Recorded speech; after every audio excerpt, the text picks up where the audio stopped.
अब एक छोटा सा पॉइंट और बच गया, उसको भी हम क्लियर करेंगे मालिक के आशीर्वाद से।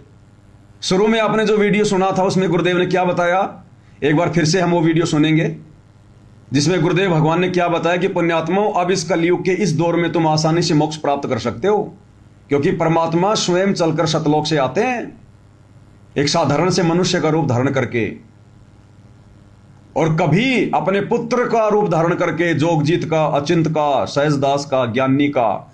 ये नहीं कहा कि कभी वो अपने पुत्रों को भेजता है, अपने पुत्रों का रूप बनाकर।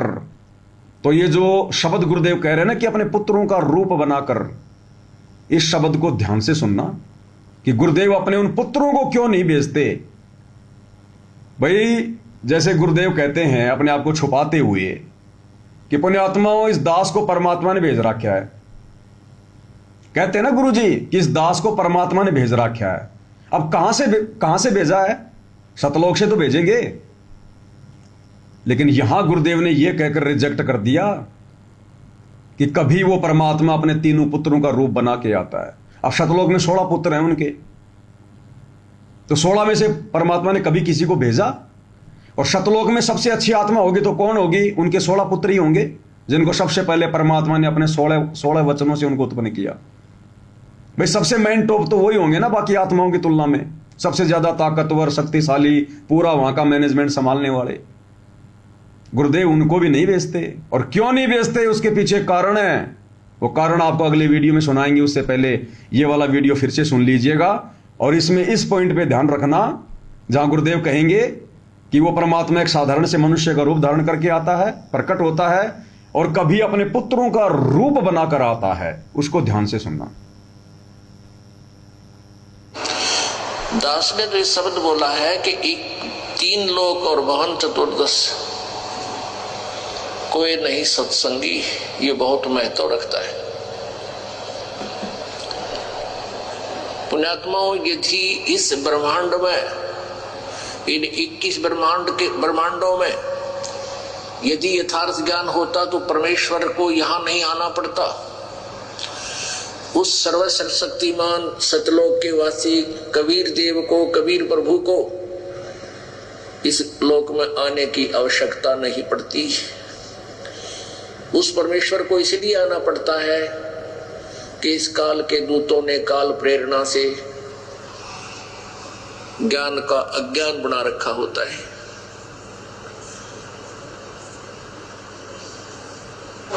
वो परमात्मा पूर्ण ब्रह्म, सर्व सृष्टि रचनहार, कुल मालिक कबीर देव, कबीर साहब अपनी प्यारी आत्माओं को अपने निज ठिकाने का, अपने मूल निवास का ज्ञान स्वयं ही कराते हैं। वो परमात्मा आकर के अपनी जानकारी आप ही बताते हैं। और कोई भी पृथ्वी पर ब्रह्मांड में यथार्थ ज्ञान से परिचित नहीं होता। पुण्यात्माओं, आपका सौभाग्य है कि आपको कलयुग के उस दौर में, कलयुग के उस समय में आपका मनुष्य जीवन है कि अब परमात्मा प्राप्ति सहज में हो सकती है। इस कलयुग की पिछली पीढ़ी में उसका कारण क्या है? इसका कारण क्या है? स्वयं परमेश्वर कबीर जी अपने सत्यलोक से चलकर यहाँ रूपांतर करके आते हैं। इस काल को धोखा देते हैं। वो पहचान नहीं सकता कि ये पूर्ण परमात्मा है। यहाँ एक साधारण से मनुष्य का रूप धारण करके वो परमात्मा यहाँ प्रकट होते हैं। कभी अपने पुत्र सहजदास का, कभी जोगजीत का, कभी ज्ञानी का रूप बनाकर वो रह कर अपने बच्चों को संभालने के लिए इस काल के लोक में आते हैं। तो क्या कहा गुरुदेव ने कि कभी अपने पुत्र ज्ञानी का, जोगजीत का और सहजदास का रूप बनाकर वो परमात्मा स्वयं ही अपनी आत्माओं को संभालने के लिए आते हैं। अब परमेश्वर अपने 16 पुत्रों में से किसी पुत्र को क्यों नहीं भेजते? अब इसका सबसे बड़ा कारण क्या है? इसका कारण भी गुरुदेव ने सत्संग में बताया और सृष्टि रचना के माध्यम से बताया। और बार बार गुरुदेव हमें यही तो समझाते हैं कि पुण्यात्माओं, जिसने सृष्टि रचना को समझ लिया, जिसने सृष्टि रचना को ध्यान से सुन लिया और समझ लिया, वही सारे सदग्रंथों को समझ सकता है, अध्यात्म को समझ सकता है। क्योंकि सृष्टि रचना मूल है अध्यात्म का मूल। इसलिए गुरुदेव ज्यादातर सत्संग शुरू करने से पहले सबसे पहले सृष्टि रचना का थोड़ा बहुत वर्णन जरूर करते हैं। अब सृष्टि रचना में गुरुदेव ने क्या बताया हमें? सबसे बड़ा पुत्र कौन है परमात्मा का? अचिंत्य। सबसे बड़ा कौन? अचिंत्य। 16 पुत्रों में से। और परमेश्वर ने सृष्टि रचना की शुरुआत में जिम्मेदारी किसको दी? अचिंत्य को, अपने सबसे बड़े पुत्र को। क्या वो जिम्मेदारी निभाने में सफल हो पाया? नहीं हो पाया। उसने अक्षर पुरुष को उत्पन्न कर दिया। अक्षर पुरुष मानसरोवर में जाके सो गया। उसके बाद परमात्मा ने क्या कहा? यहीं से समझ में आएगा कि सतलोक से क्यों परमात्मा किसी आत्मा को काललोक में किसी का मोक्ष करवाने के लिए नहीं भेजता। ध्यान से सुनिएगा। आकाशवाणी की परमेश्वर ने कि तुम अक्षर पुरुष, तुम निंद्रा में थे, तुझे जगाने के लिए सब ये क्रिया करनी पड़ी, तुम दोनों बाहर आओ। क्योंकि जब परमात्मा ने अचिंत को जिम्मेदारी दी, अचिंत ने अक्षर पुरुष बनाया, वो मानसरोवर में जाके सो गया। परमात्मा कह रहे थे भैया सृष्टि रचना क्यों नहीं रच रहे, सृष्टि की रचना क्यों नहीं हो रही। उसने कहा कि भगवान मैं क्या करूं, अक्षर पुरुष तो मानसरोवर में जाके सो गया, मेरे से तो उठाया नहीं जा रहा। यानी अक्षर पुरुष ने एडी से लेकर चोटी तक का जोर लगा लिया। अपने ही द्वारा उत्पन्न किए गए शब्द शक्ति से अपने ही उस पुत्र को, और मानसरोवर में जो गहरा अंदर जाके सो गया था उस तालाब में, उसको भी नींद से नहीं उठा पाया। उसमें इतना सामर्थ्य भी नहीं है कि एक आत्मा को जो नींद में सो रही थी, अरे वो तो आनंद से सो रहा था, आनंद से, वहां आनंद आता है ना, इसलिए सो गया। वहां कोई युग बीत गए, वहां समय नहीं होता, वहां युग नहीं है। लेकिन यहां के हिसाब से गुरुजी समझाते हैं हमें कि कई युग बीत गए, यहां के हिसाब से वो जगा नहीं पाया। फिर उसने परमात्मा से अरदास करी, अर्ज करी कि हे परमात्मा मेरे बस की बात नहीं है। फिर परमेश्वर ने अपने शब्द शक्ति से एक अंडा बनाया, उसमें एक आत्मा प्रवेश की, और फिर अक्षर पुरुष को जगाया, फिर वो दोनों बाहर आए। तो भाई और बहनों विचार करो, इसलिए परमात्मा अपने पुत्रों को नहीं भेजता, सतलोक से किसी को नहीं भेजता, स्वयं आता है। क्योंकि उनका सबसे बड़ा बेटा, सबसे ताकतवर, और वो सतलोक में मानसरोवर में आनंद से नींद में सो रही एक आत्मा को नहीं उठा पाया। वो इस काल लोक में आकर अज्ञानता की नींद में सो रहे युगों युगों से आप और भगत भाई बहनों को कैसे जगा के सतलोक ले जा सकता है? जो सतलोक में किसी आत्मा को नहीं जगा पा रहा, वो काल लोक में आके हम मूर्ख आत्माओं को जगा लेगा, जहां भगवान को भी इतना दुख सहन करना पड़ रहा है, जहां कबीर भगवान भी आकर इतना संघर्ष करते हैं। क्या वो कर लेंगे? वो परमात्मा की आत्माएं है तो जीव, वो भी भले परमात्मा ने उनको सबसे पहले उत्पन्न किया, भले वो भगवान का सबसे बड़ा बेटा है, लेकिन है तो जीव ही, है तो एक आत्मा ही। तो जो अचिंत, जो सबसे बड़ा बेटा है, जब वो सतलोक में आनंद से सो रही एक आत्मा को नहीं जगा पाया, खुद के बेटे को नहीं जगा पाया, इस काल लोक में अज्ञान की नींद में सो रहे कबीर भगवान के बेटों को जगा देगा वो, जहां कबीर भगवान को भी आकर जेल में बैठना पड़ता है। इसलिए भाई और बहनों, सतलोक से परमात्मा किसी को नहीं भेजता। गुरुजी केवल अपने आप को छुपाते हुए कहते हैं कि मैं तो परमात्मा का भेजा हुआ हूं, और गुरुदेव ने स्पष्ट कर दिया कि परमात्मा ही अपने पुत्रों का रूप बना के आता है।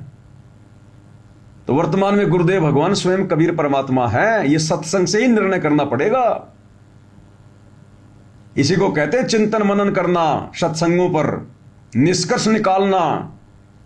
और ये साध संगति से ही संभव था, क्योंकि गुरुदेव ने तो निकाल के दे रखा सारा निष्कर्ष, वो तो हमने ध्यान दिया ही नहीं, वो तो हम समझ ही नहीं पाए।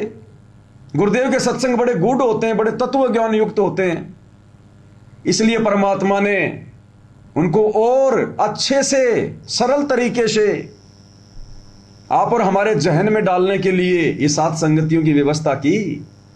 और आज इन्हीं सात संगतियों के माध्यम से आज आप और हम इतने दृढ़ हो पाए हैं, जो हृदय से गुरु को परमात्मा मान लिया। तो जब अक्षर पुरुष ने हाथ खड़े कर लिए, तब परमात्मा ने फिर स्वयं उसको जगाया और फिर क्या बोले कि अचिंत, आगे से ऐसी गलती मत करना कभी। क्या कहा गुरुदेव ने कि यह झटका इसलिए दिया था ताकि आगे फिर कभी उस परमात्मा के किसी भी कार्य में उनके 16 पुत्र बीच में टांग ना अड़ाएं कि तुम्हारे बस का कुछ नहीं है, तुम जीव हो, और जो काम पीव कर सकता वो जीव नहीं कर सकता। समर्थ का काम उसी को साजे, और करे तो मूर्ख बाजे। आगे परमेश्वर ने सारी रचना को रचना था, ये काल भी बनना था, 21 ब्रह्मांड भी बनने थे, आप और हम जीव भी नीचे आने थे, फिर हमको वापस मुक्ति भी परमेश्वर ने देनी थी, सतलोक लेके आना था। तो परमेश्वर ने सारा खेल इसलिए खेला जीव को उसकी औकात याद दिलाने के लिए कि एक पीव, एक परमेश्वर, एक कबीर के अलावा दूसरा सृष्टि में कोई समर्थ नहीं है। और आगे चलकर जब मैं नीचे जाऊंगा अपने बच्चों को लेने के लिए काल लोक में, तो तुम कहीं टांग मत अड़ा देना कि पिताजी ये काम तो हम भी कर सकते हैं। कौन सी बड़ी बात है ज्योति निरंजन के लोक में जाके आत्माओं को सतलोक में लेके आना, ये काम तो हम भी कर सकते हैं। तो मालिक को पता था कि फिर ये निकम्मे आ तो जाते, लेकिन फिर यहां काल के होके रह जाते। आए तो हम भी सतलोक से इसीलिए थे कि सार शब्द तो है हमारे पास में, भक्ति तो है ही, अगर वहां मन नहीं लगेगा तो वापस सतलोक आ जाएंगे। सोच के तो हम भी यही गए थे। अरे कोई आदमी अगर अपने परिवार से अगर कहीं दूर जाता है, चाहे वो किसी काम से जाओ, चाहे वो कमाने के लिए जाओ, वो ये थोड़ी सोचता कि मैं वापस नहीं आऊंगा मैं घर पे। वो क्या सोचेगा, चलो ठीक है कोई दिक्कत नहीं, ठेकेदार जी के साथ में काम पे चलते हैं, अगर वहां काम सेट नहीं हुआ, मन नहीं लगा, तो घर पे वापस आ जाएंगे। तो आप और हम आत्माएं जितने भी हाथ खड़े किए थे काललोक में आने के लिए, हमने ये थोड़ी सोचा था कि हम वापस नहीं आ पाएंगे। हमने सोचा कि हमारे पास में शब्द शक्ति है, हमारे वचन में शक्ति है, हमारे पास तो सार शब्द है, हमारे पास में तो भक्ति है। अगर काल के 21 ब्रह्मांडों में हमारा मन नहीं लगेगा तो हम वापस सतलोक आ जाएंगे। आ गए वापस। तो ऐसे ही मालिक को पता था कि कल को फिर मेरे 16 पुत्र बीच में टांग नहीं अड़ावें कि पिताजी कहां जा रहे हो। बेटा मैं ज्योति निरंजन के लोक में जा रहा हूं, अपनी आत्माओं को घना दुखी कर रखा है तुम्हारे भाई बहनों को। अरे पिताजी आप क्यों कष्ट उठा रहे हो, आप क्यों दुखी हो रहे हो, हम आपके बेटे कौन से दिन काम आएंगे, हम अभी गए अभी आए, कौन सी बड़ी बात है। और यहीं फिर गधे कुत्ते सुअर बन के घूम रहे होते हो। इसलिए परमात्मा ने सृष्टि रचना की शुरुआत में ही उनको झटका दे दिया ताकि आगे चुपचाप रहें ये। और वो समझदार थे, फिर वो समझ गए, कोई टांग नहीं अड़ाई उन्होंने। इसलिए परमात्मा स्वयं आता है। तो जब अक्षर पुरुष, तो जब वो अचिंत फैल हो गया, अक्षर पुरुष को नींद से नहीं जगा पाया एक आत्मा को, तब परमेश्वर ने जगाया। फिर क्या कहा सुनिए। आकाशवाणी की परमेश्वर ने कि तुम अक्षर पुरुष, तुम निंद्रा में थे, तुझे जगाने के लिए सब ये क्रिया करनी पड़ी, तुम दोनों बाहर आओ। दोनों बाहर आए, प्रणाम किया। परमेश्वर ने कहा कि जाओ तुम दोनों अचिंत के द्वीप में रहो। आदेश पाकर के दोनों वहां चले गए अचिंत के द्वीप में। उसके बाद परमात्मा ने कहा कि अचिंत तेरे बस का नहीं है सृष्टि रचना करना, आगे से सब रचनाएं मैं स्वयं करूंगा। बीच में परमात्मा ने ये लीला इसलिए की थी कि ये बालक कहीं बाद में अपना जीवन कर्म तरफ ना बिगाड़ ले। परमात्मा ने ये लीला क्यों की कि कहीं आगे चलकर ये बालक, ये जीव, ये आत्माएं, मेरे पुत्र कहीं अपने वो कर्म ना बिगाड़ लें, कहीं बीच बीच में टांग ना अड़ावें फिर। इसलिए परमात्मा ने लीला की, उनकी औकात दिखा दी कि तुम जीव हो और जीव उससे ज्यादा कुछ नहीं कर सकता। जो समर्थ कर देगा, जो पीव कर देगा, वो जीव नहीं कर सकता। इनकी फड़क निकाल दूं इनका भ्रम मिटा दूं कि समर्थ ही कार्य सब कर सकता है, जीव के बस का नहीं।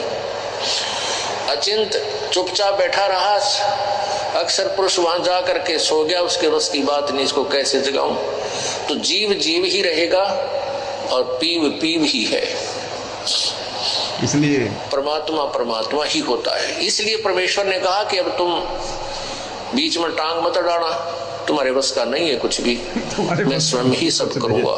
इसलिए परमेश्वर ने कहा कि अब तुम बीच में टांग मत अड़ाना, तुम्हारे बस का नहीं है कुछ भी, मैं स्वयं ही सब करूंगा। कि तुम्हारे बस का नहीं है कुछ भी, तुम बीच में टांग मत अड़ाना, सारा सब कुछ मैं ही करूंगा। तो इसलिए वो कबीर भगवान स्वयं ही इस काललोक में आता है अपनी आत्माओं को निकालने के लिए।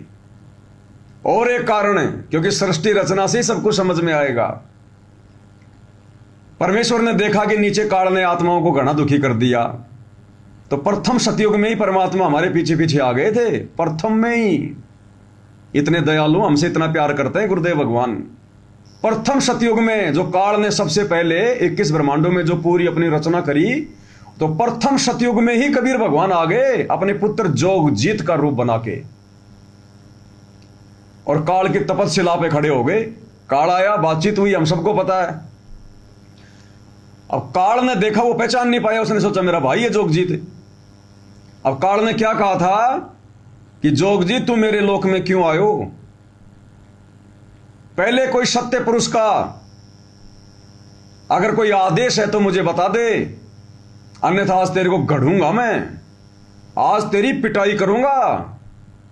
अब यह कहने की हिम्मत कौन कर सकता है जो या तो उसके बराबर का हो या उससे ज्यादा शक्तिशाली हो? वही तो ये कहेगा ना कि पहले मुझे संदेशा बता दे क्या लाया है पिताजी का, नहीं तो आज तेरे को गढ़ूंगा मैं, तूने मुझे क्यों नहीं रखा ऊपर। क्योंकि परमात्मा ने जोगजीत के रूप में, सहजदास के रूप में इसको धक्के मार के निकाला वहां से, तो उसने सोचा कि वो ही आ गया, बोला आज तो तेरी पिटाई करूंगा, मेरे लोक में क्यों आ गया तू। अब विचार करो भाई और बहनों, अगर परमात्मा अपने पुत्रों का रूप ना बना कर आवे और अगर अपने पुत्रों को भेज दे, तो काल उसको टिकने देगा क्या? वहीं तपतशिला पे ठोक ठोक के वापस भगा देगा, तपतशिला पे पीट पीट के। अरे वो तो कह रहा है भाई कि पहले मुझे परमात्मा का संदेशा दे दे, बाद में तेरे को ठोकूंगा, तेरी पिटाई करूंगा, मैं गढ़ूंगा तेरे को। तो ये कहने की हिम्मत कौन कर सकता है? या तो बराबर का या उससे शक्तिशाली। तो सोचो अगर परमात्मा अपने पुत्रों को भेजते या सतलोक से किसी आत्मा को भेजते, वो तो वहीं से पिटाई खा के वापस हो लेता, वहीं से पिटाई खा के, नीचे तो आ ही नहीं पाता। तो भाई और बहनों, ये चारों युगों से जो संघर्ष परमेश्वर कर रहे हैं और वर्तमान कलयुग की पिछली पीढ़ी में अवर्णनीय संघर्ष, अकथनीय, सवर्ण अक्षरों में लिखा जाएगा गुरुदेव का इतिहास आने वाले समय में। अरे 2 कोटि के जीव आप और हमारी तरह, विष्णु के अवतार रामचंद्र, विष्णु के अवतार श्री कृष्ण चंद्र, इनके नाम के वो ग्रंथ बन गए। लाखों साल से लोग उनकी लीलाओं का गुणगान कर रहे हैं, इनकी महिमा पढ़ रहे हैं। रामायण बन गई, सुधा सागर बन गई, लोग उसको कितना धार्मिक और पवित्र सदग्रंथ मान रहे हैं एक जीव को।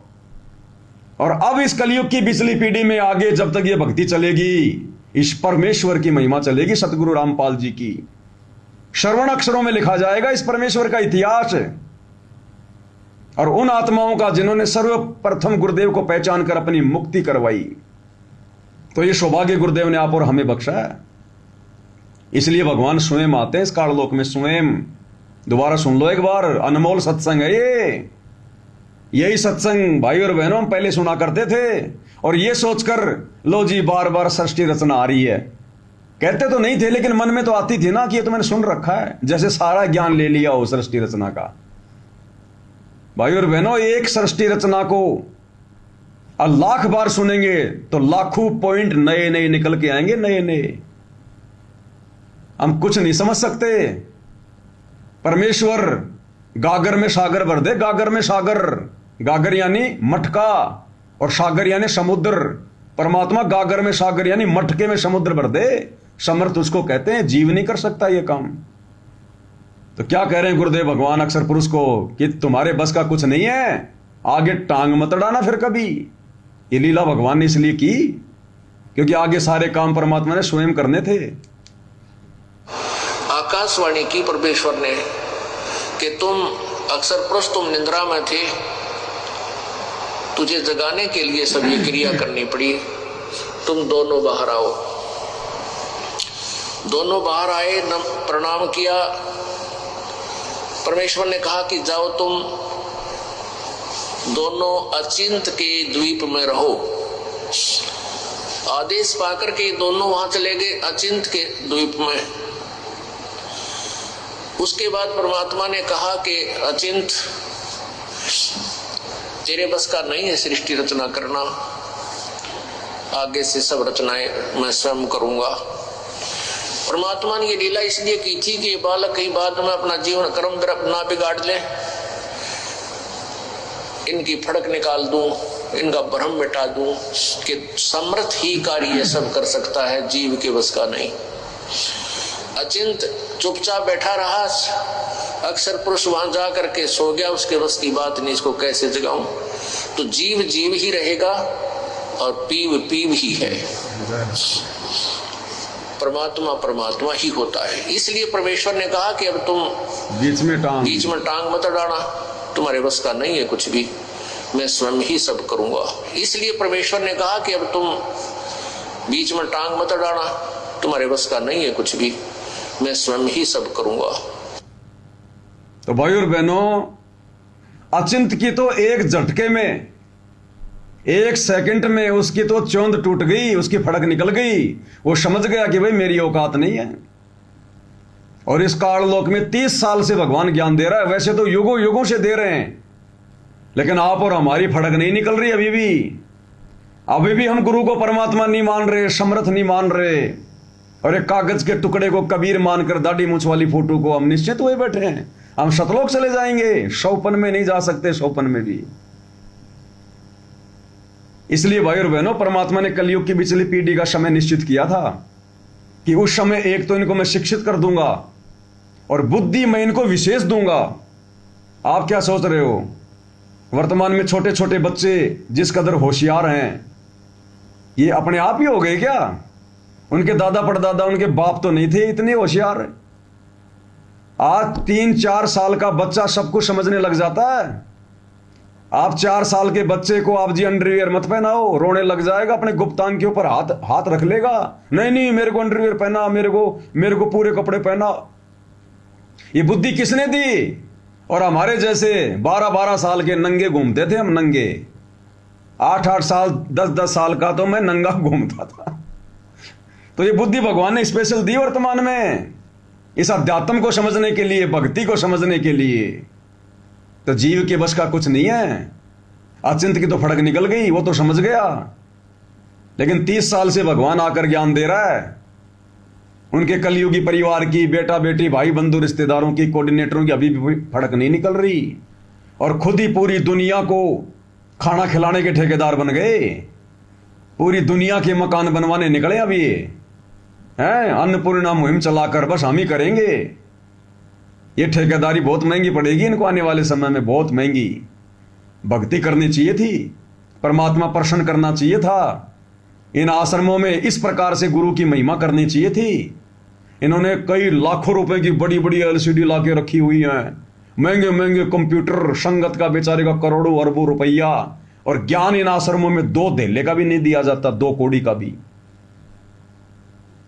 अरे जिस प्रकार से हम सत्सेवक भाई बहन बैठकर भगवान की महिमा कर रहे हैं, ज्ञान आधार से अपने आप को दृढ़ कर रहे हैं, आत्मा चार्ज कर रहे हैं, ये कार्य अगर इन आश्रमों में शुरू हो जाए भाई और बहनों, 6 महीने में परमात्मा काया पलट देगा संसार की। 6 महीने में। क्योंकि आत्मा को तो ज्ञान की भूख है, लेकिन ये लोग सुनने नहीं दे रहे। आत्मा चाहती है परमात्मा की महिमा सुनना, लेकिन ये लोग, वो तो गुरुद्रोही है, नाम खंड हो जाएगा। भगवान के बच्चों से, भगवान के बच्चों को दूर कर रखा है। तो ये महादोषी बन रहे हैं। इन आश्रमों में राजनीतियां, उल्टी सीधी बातें, बस रमेणी करवाओ आश्रमों में, रमेणी। 101 जोड़ों का विवाह, 51 जोड़ों की रमेणी करो, काल के लिए खुराक तैयार, 100 रमेणियां करवा के। अरे काल की खुराक ही तो तैयार कर रहे हो, यही तो खाता है काल। इन आश्रमों में महिमा होनी चाहिए थी, तब भक्तों के पैसों का सदुपयोग होता। बेचारों की जमीन ले ली तुमने गुरुजी का आदेश बता बता के, बातें गुरुजी से उनकी करवा करवा के। ये गरीबों को जो लूट रहे हो ना, ये हाय बहुत महंगी पड़ेगी तुम्हारे आने वाले समय में। अरे माया चाहिए थी तो माया के साथ संगति में नहीं मिलती क्या? अगर गुरु की महिमा करते तो क्या माया नहीं मिलती क्या? हमें भी तो परमात्मा दे रहा है, अपनी महिमा करवाने के लिए सारा सामान उपलब्ध करवा रहा है भगवान। हमें भी तो दे रहा है, जबकि तुम लोगों ने हमें तो हर प्रकार से नीचे गिरा दिया। गुरुद्रोही, गुरुजी से कहलवा दिया, गुरुजी से मुकदमा लगवा दिया, दुनिया भर की झूठ फैला दी। फिर भी भगवान देखो अपनी महिमा करवा रहा है, सारा सामान परमात्मा दिलवा रहा है। और जिन जिन आत्माओं को परमात्मा ने निमित्त बनाया है या निमित्त बना रहे हैं दास के पास में, जो अमल की सहयोग राशि भिजवाने के लिए, उन्हीं भाई बहनों के सहयोग से, जो गुरुदेव भगवान उनको प्रेरणा करते हैं, उन्हीं के सहयोग से ये सारे उपकरण आते हैं। जो दास लाइव आता है, उनकी घर बैठे उनकी सेवा बन रही है। और तुम आश्रमों में जा जाके लड्डू जलेबी खा खा के भी वहां से खाली हाथ आते हो, खाली हाथ।